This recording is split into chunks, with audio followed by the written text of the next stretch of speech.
ஓம் நம சிவாய. ஓம் சிவாய விஷ்ணுரூபாய விஷ்ணுவே சிவரூபிணே நமஸ்தே சிவ விஷ்ணுரூபாய நமஸ்தே சர்வரூபிணே. வணக்கம், நான் உங்கள் ஜோதிடர் சிம்மம் எஸ் திருக்குமரன். கடந்த வீடியோவில் கிரகங்களுடைய நன்மை தீமைகளை பற்றி சொல்லியிருந்தேன்.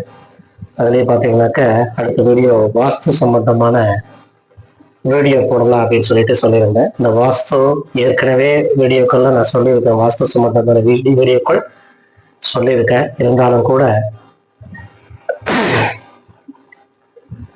நிறைய சப்ஸ்கிரைபர்ஸ் வியூவர்ஸ் எல்லாம் வாஸ்து சம்பந்தமான கேள்விகளை கேட்டுட்டு இருக்கிறதுனால ஒரு முறை கூட வாஸ்து சம்பந்தப்பட்ட வீடியோக்களை போடலாம் அப்படின்னு சொல்லிதான் இன்றைக்கு இந்த வாஸ்து சம்பந்தப்பட்ட வீடியோக்களை இன்னைக்கு நம்ம போடுறோம். அப்போ இந்த வாஸ்து அப்படிங்கிறது என்னங்கிறத பத்தி நம்ம தெரிஞ்சுக்கணும். அதாவது பார்க்கடலில் பள்ளி கொண்டு இருக்கின்ற பெருமானுடைய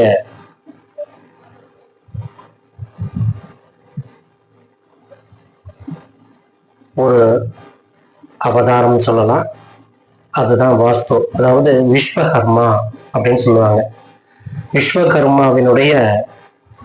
விஸ்வகர்மாவை தான் நம்ம வாஸ்து பகவான் அப்படின்னு சொல்றோம். நாளடைவில் பார்த்தீங்கன்னாக்க வாஸ்து பகவானுக்காக ஒரு படம் சித்திரம் வரையப்பட்டு இன்றைக்கு நிறைய வீடுகளில் அந்த வாஸ்து பகவானுடைய படத்தை வாஸ்து தோஷ நிவர்த்திக்காக வீட்டில் வச்சிருக்காங்க.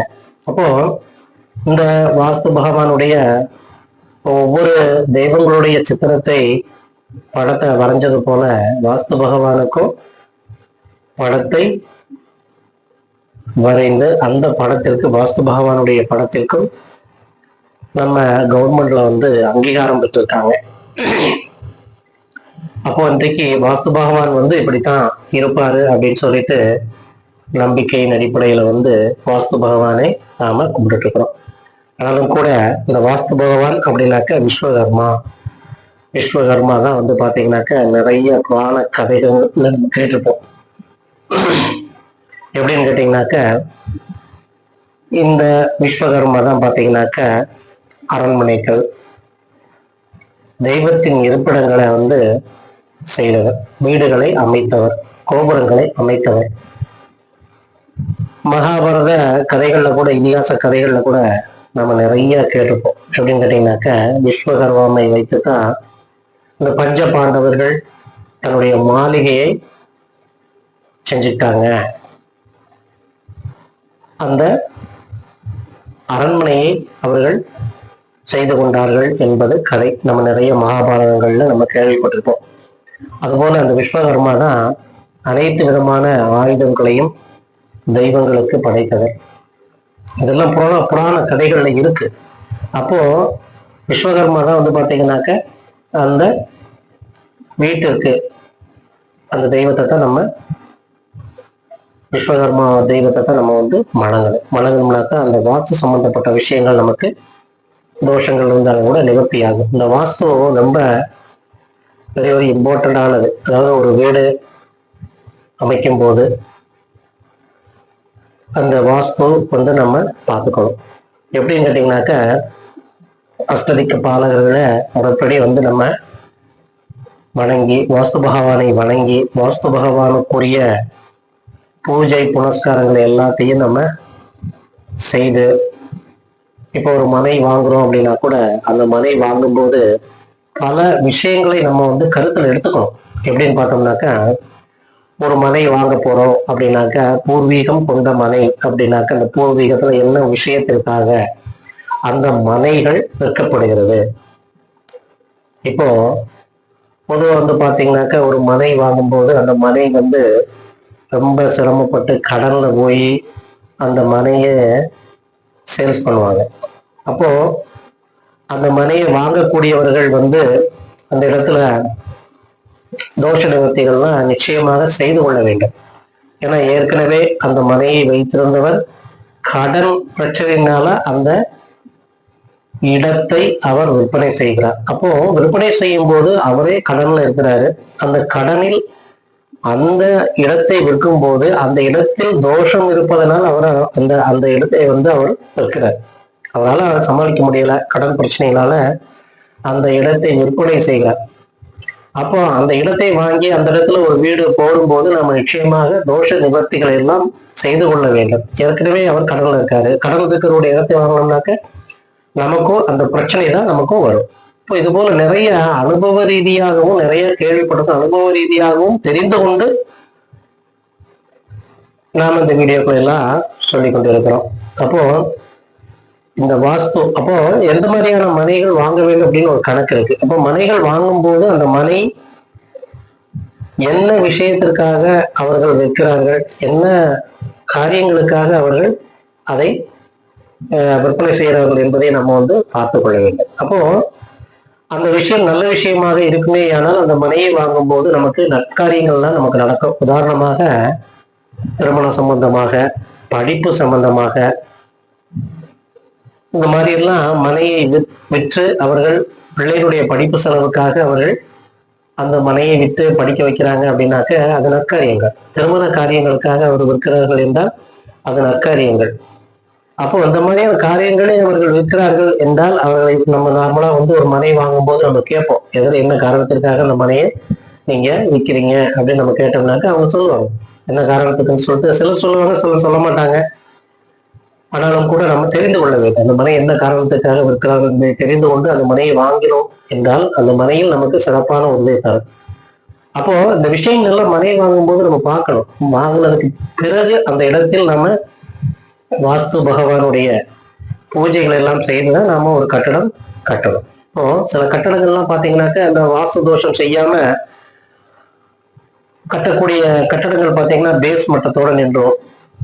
அதற்கு மேல அந்த ஜன்னல் கதவுகள் வைக்கின்ற இதோட நின்று போயிடும். அப்போ அந்த மாதிரி விஷயங்கள்லாம் ஏன் நடக்கு அப்படின்னாக்க அந்த வாஸ்துடைய தோஷம் இருந்தால் மட்டுமே அந்த மாதிரியான விஷயங்கள் அனைத்துமே நடக்கும். அப்போ நம்ம ஃபர்ஸ்ட் நம்ம பார்த்துக்கணும் வாஸ்து தோஷம் எந்தெந்த மனைகள்ல இருக்குது, எந்த மாதிரியான மனைகள்லாம் வாங்க வேண்டும், எந்தெந்த இப்போ ஒருத்தர் பேர்ல மனை வாங்குறாரு என்றால் அந்த மனை அவருக்கு அந்த இடம் அவருக்கு எப்படிப்பட்ட வளர்ச்சியை கொடுக்குங்கிறது எல்லாத்தையும் நம்ம வாஸ்துல ரொம்ப தெரிஞ்சுக்கணும். தெரிஞ்சுக்கிட்டு இப்போ ஒருத்தருக்கு பார்த்தீங்கன்னா சிம்ம ராசியா இருக்கிறாரு அப்படின்னாக்க அந்த சிம்ம ராசிக்கு உரிய மண்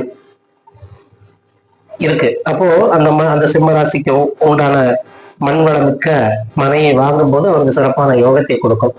அந்த மனையை வாங்கி அந்த மனையில் இருக்கக்கூடிய தோஷ நிவர்த்திகளை அவர் செய்து கொள்ள வேண்டும். அப்பதான் வளர்ச்சியை அவர் கொடுக்கும். அப்ப இது போன்ற காரியங்கள் சிறு சிறு காரியங்கள் அனைத்தையுமே செய்து கொள்ளணும். அதுபோக ஏற்கனவே நான் கடந்த வீடியோவில் சொல்லியிருந்தேன், புதன் ஒருவருடைய ஜாதகத்துல நன்மை பயக்கிறாரு என்றால் அவருக்கு அந்த மனை வாங்கும் போது யோகத்தை கொடுக்கும்.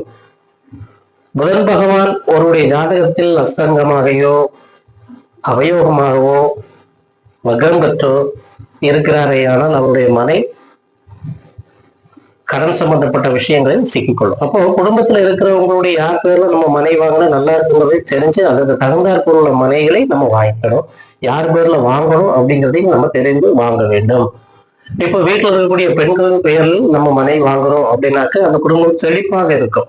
ஏன்னாக்க இந்த பூமி என்பது பெண்ணுடைய பூமிங்கிறதே பெண் தான். அப்போ அந்த பெண்ணுடைய வீட்டில் இருக்கக்கூடிய பெண்ணுடைய பெயரில் நம்ம மனை வாங்கும். முக்கால்வாசி 90% பாத்தீங்கன்னாக்க வீட்டில் இருக்கக்கூடிய பெண்கள் பெயர்ல தான் மனைகள் வாங்குவாங்க. அப்படியே மனைகள் வாங்கும்போது பெண்கள் பெயர்ல மனைகள் வாங்கும்போது அந்த வளர்ச்சியை தரும். அப்போ அந்த மாதிரி விஷயங்கள் எல்லாத்தையும் நம்ம ஆராய்ந்து பார்த்து அதற்கு தகுந்தாற்போல் விஷயங்கள் எல்லாத்தையும் தெரிந்து கொள்ளலாம்.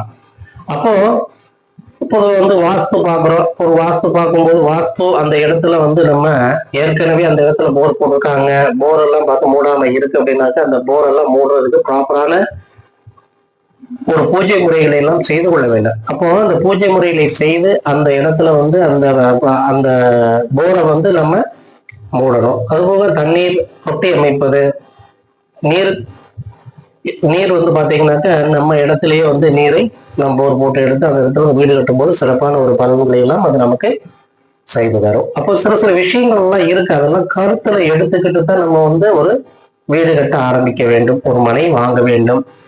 அப்போ மனைகள் எல்லாம் நமக்கு சிறப்பை தர வேண்டும் என்றால் நாம் இந்த மாதிரியான விஷயங்கள் எல்லாம் கருத்துல எடுத்துக்கணும். ஏதோ மனை வாங்குறோம், நம்மகிட்ட பணம் இருக்கு, போய் மனையை பார்க்காம நம்ம வாங்குறோம் அப்படின்னு சொன்னாக்க எவ்வளவுதான் பணம் இருந்தாலும் கூட இந்த மனை வாங்குகின்ற நேரத்தில் நமக்கு அது சிறப்பை தராம நமக்கு பாதகத்தை அளித்து விடும். அதனால பாத்தீங்கன்னாக்க இந்த மாதிரி விஷயங்களை நம்ம தெரிஞ்சு அதற்கு தகுந்த உள்ள வாஸ்து நிபுணர்களிடம் நம்ம இதையெல்லாம் கேட்டு தெரிந்து கொண்டு இந்தந்த மாதிரியான விஷயங்களை நம்ம கருத்துல எடுத்துக்கிட்டு நம்ம செய்யணும் அப்படிங்கிறத நம்ம பார்க்கணும். இப்போ ஒரு இடங்கள்ல பாத்தீங்கன்னாக்க மனை வாங்கும் போது செவகமாக இருக்கும், தெருத்தோக்கமாக இருக்கும், தெருக்குத்துன்னு சொல்லுவோம் இல்லையா, அந்த மாதிரி எல்லாம் மனைகள் இருக்கும்போது அதற்கு உண்டான அந்த பரிகாரங்களை அனைத்தையுமே செய்து அந்த இடம் எப்படி இருக்கு, எந்த மாதிரியான வீடு அங்க வீடு அமைக்கலாமா, இல்லை எந்த மாதிரியான விஷயங்களை இங்க செய்து கொள்ளலாம், பரிகாரமாக என்ன செய்து கொள்ளலாம் என்பதையெல்லாம் நம்ம முதல்ல ஆராய்ந்து பார்த்து அந்த இடத்தை வாங்கி அந்த இடத்துக்கு தகுந்தாற் போல உள்ள பரிகாரங்களை செய்து நம்ம அந்த இடத்துல கட்டடங்களை நம்ம கட்டி எழுப்பலாம். அப்போ அதற்கு கட்டி எழுப்புவதற்கு முன்னாடி நிறைய பாத்தீங்கன்னாக்க மனை வாங்கியிருப்போம், முன்னாடி ரோடு வீட்டுக்கு நேரம் வரும், இல்லைன்னா வீடு நம்ம அந்த மனைக்கு முன்னாடியே வரும், சைட்லயே வரும். அப்போ அந்த வரக்கூடிய இடங்களுக்கு தக்கவாறு நம்ம அந்த இடத்துல வீடு நம்ம அமைச்சு அதற்குண்டான பரிகாரங்களை நம்ம அமைச்சிருக்கோம். பொதுவாக பாத்தீங்கன்னா வடகிழக்கு ரொம்ப சிறப்பான ஒரு இடம், குபேரன் இருக்கக்கூடிய ஒரு இடம், ஈசான்யம் என்று சொல்லக்கூடிய ஒரு இடம். அப்ப அந்த இடத்தை நம்ம பாத்தீங்கன்னாக்க காற்றோட்டமாக வைத்துக்கொள்ள, சுத்தமாக வைத்துக்கொள்ள வேண்டும். அந்த இடம் எப்பவுமே ஃப்ரீயா விட்டுறணும். அந்த இடத்துலதான் நம்ம வாஸ்து பகவானுடைய தலைப்பகுதி இருக்கக்கூடிய இடம். அப்போ வாஸ்து பகவானுடைய ஒவ்வொரு பகுதிகளும் இருக்கக்கூடிய இடம் இருக்கு. இதை பத்தின விஷயங்கள்ல ஏற்கனவே உள்ள வீடியோக்களை நான் போட்டிருக்கிறேன். இருந்தாலும் கூட வியூவர்ஸும் மற்ற இருக்கக்கூடிய சப்ஸ்கிரைபர்ஸும் கேட்டுக்கொண்டதின் பேர்ல தான் இந்த வீடியோ நம்ம போடுறோம். இப்ப வாஸ்து பகவான் பொதுவாக நம்ம எடுத்துக்கிட்டோம்னாக்க காலபுருஷ வீடு 12 வீடு. இந்த 12 வீடுல 12 மாதம் என்று நம்ம எடுத்துக்கலாம். இந்த 12 மாதங்கள்ல பாத்தீங்கன்னாக்க 8 மாதங்கள் வாஸ்து பகவான் கண் விழிப்பார். அப்போ அந்த கண் விழிக்கக்கூடிய நேரங்கள்ல பாத்தீங்கன்னாக்க நம்ம வாஸ்து பூஜைகளை நாம் செய்து கொள்ளலாம். அப்போ வாஸ்து பூஜைகளை வாஸ்து பகவானுக்குரிய மந்திரங்களையும் வாஸ்து பகவானுக்குரிய அஷ்டதோத்திர மந்திரங்களையும் நம்ம சொல்லி வாஸ்து நிவர்த்தி நம்ம செய்துக்கிட்டோம் அப்படின்னாக்க சகல செல்வங்களும் நமக்கு சேரும். எப்படி அப்படின்னு நம்ம கேட்டோம்னாக்க அந்த சகல செல்வங்களும் நமக்கு எப்படி வரும் அப்படின்னு கேட்டோம்னாக்க வாஸ்து பகவானே அனைத்து செல்வங்களையும் கொடுக்க வல்லவர். இறைவனிடத்திலே இந்த வாஸ்து பகவான் அனைத்து செல்வங்களையும் அருளக்கூடிய வரத்தை பெற்றுள்ளார். அப்போ நம்ம அந்த வாஸ்து பகவானிலிருந்து நம்ம பெற்றுக்கொள்ள வேண்டுமே, ஆனால் அவர் கண்பிடிக்கக்கூடிய இந்த 8 மாதங்கள் இருக்கு. இந்த 8 மாதங்கள்ல நாம அந்த வாஸ்து பகவான் கண்விழிக்கின்ற நேரத்துல அந்த பூஜைகளை நாம் செய்து ஒரு வீட்டுக்கு நம்ம பேஸ் மட்டும் போடணும் அப்படின்னாக்க அதற்குண்டான விதிமுறைகள் இருக்கு. கட்டணம் எழுப்பணும்னாக்க அதற்குண்டான விதிமுறைகள் இருக்கு. இந்த 8 திக்குகள்லையும் என்னென்ன அமைக்கணும், எப்படி கதவு ஜன்னல்கள்லாம் வைக்கணுங்கிற விதிமுறைகள்லாம் இருக்கு. இதை பத்தின டீட்டெயில்ஸ் வாஸ்து பார்க்கணும், வாஸ்து பத்தின விஷயங்கள்லாம் நீங்க தெரிஞ்சுக்கணும், உங்களுடைய வீட்டுல நீங்க வாஸ்து பார்க்கணும் அப்படின்லாம் நீங்க நினைக்கிறீங்க அப்படின்னாக்க டிஸ்கிரிப்ஷன்ல நம்பர் இருக்கு. நீங்க வாஸ்து சம்பந்தமான கேள்விகளையும் நீங்கள் கேட்டு தெரிந்து கொள்ளலாம்.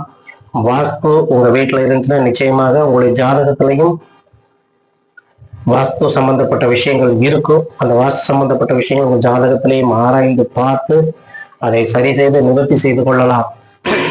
மேலும் உங்களுடைய வீட்டுல அந்த மாதிரி பிரச்சனைகள் இருக்குனாக்க டிஸ்கிரிப்ஷன் நம்பர் கொடுத்துருக்குறேன், அந்த நம்பருக்கு கால் பண்ணி நீங்க கேட்டு தெரிந்து கொள்ளலாம். வாட்ஸ்அப்ல உங்களுடைய டீட்டெயில்ஸ் அனுப்பி நீங்க கேட்டு தெரிந்து கொள்ளலாம். உங்களுடைய வீட்டிலும் வாஸ்து நீங்க பார்க்கணும் அப்படின்னு நினைக்கிறீங்கனாக்க கால் பண்ணி நீங்க கேட்டு தெரிந்து கொள்ளலாம்.